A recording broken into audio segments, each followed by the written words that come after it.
நம்ம கண்ணு முன்னால குழந்தைங்க ஸ்டடி ஆயிட்டாங்க அப்படின்னா அதுதான் இந்த பூமியில நம்ம 50-60 வயசுலயோ 70 வயசுலயோ 80 வயசுலயோ கண் மூடுகிற பொழுது நமது குழந்தைகள் இந்த உலகத்தில் தனியாக இருக்கிறார்கள், திறனாக அந்த நம்பிக்கை இருந்துச்சுன்னா அந்த ஆத்மா அமைதி படைக்கிறது, அமைதி அடைஞ்ச சொர்க்கத்துக்கு போகுது.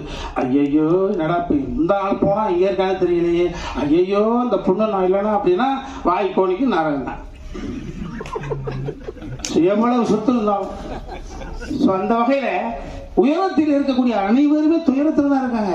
நிறைய பேர் பார்க்கறது எல்லா தொழிலும் அலுவலும் நாங்க கம்பெனி ஏன் அப்படி நம்ம சரியான ஐயா சூப்பரியா நிறைய 95% உயரத்தில் இருக்கக்கூடிய அனைவருமே அது அதிகார ரீதியாக இருந்தாலும் சரி, பணம் படைத்து இருந்தாலும் சரி, அவர்களுக்குள் மிகப்பெரிய ஒரு கொடுமையான உணர்வு தவிச்சு தப்பி வெளியில சொல்லாம அது என்னை பார்த்தவுடன் சொல்றாங்க.